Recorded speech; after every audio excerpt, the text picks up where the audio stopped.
ఒక్కసారి ఈ viral editing చూడండి, తర్వాత ఎలా చేసుకోవాలో కూడా చెప్తా. భయపడద్దు నా ఒట్టకాయలు మొట్టగాలు ముందని మాట్లాడుతున్నాను. ఆ నమస్తే తీసి గుర్తులో పెట్టుకుని ముందు అడ్రస్ చెప్పరా.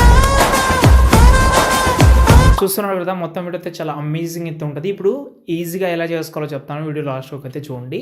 ఓకే, ఫస్ట్ అయితే ఈ టెంప్లెట్ కోసం మాత్రం డైరెక్ట్గా గూగుల్లోకి వెళ్ళండి. మీరు అక్కడ సంతోష్ ఆర్షిప్ అని సెర్చ్ చేస్తే ఇక్కడ మనకు కనిపిస్తున్న సైడ్ అయితే ఓపెన్ చేసి పైన సెర్చ్లో మాత్రం BGM 863 అని సెర్చ్ చేయండి. దాని తర్వాత ఈ ఆర్టికల్ మీద క్లిక్ చేసి కిందకు వస్తే ఇక్కడ మీకు అలర్ట్ మోషన్ టెంప్లెట్ అయితే ఉంటుంది. అలర్ట్ మోషన్ లేకపోయినా టెంప్లెట్ ఇంపోర్ట్లో ఎలాంటి ప్రాబ్లం ఉన్నా కూడా హైలైట్లో ఒక వీడియో ఇచ్చాను, అది చూస్తే మ్యాక్సిమం డౌట్ అయితే క్లియర్ అయిపోతుంది. ఓకే, తర్వాత మనమైతే టెంప్లెట్ ఓపెన్ చేస్తే స్టార్టింగ్లో ఇలా కనిపిస్తుంది మీకు. స్టార్టింగ్లో ఒక 3 ఫొటోస్ అయితే PNG చేసుకొని మీరు రీప్లేస్ పెట్టుకోవాలి. మీ ఫ్రెండ్స్ ఫొటోస్ ఏమైనా ఉంటే ఇక్కడ మనకు ఈ ఫొటోస్ డ్రాగిన్ ఫొటోస్ కనిపిస్తున్నాయి కదా, ఆ ఫోటో ప్లేస్లో మీరు ఫొటోస్ అయితే చేంజ్ చేసుకోండి. తర్వాత మిగతా ఫొటోస్ కూడా ఇక్కడ ఎండింగ్లో ఉంటుంది. ఫోటో సెలెక్ట్ చేసి కలర్ అండ్ ఫీల్లోకి వెళ్ళి ఇక్కడ నుంచి కూడా మీ ఫొటోస్ అయితే ఈజీగా రీప్లేస్ పెట్టి ఎక్స్పోర్ట్ చేసుకొని మీ వీడియో రెడీ.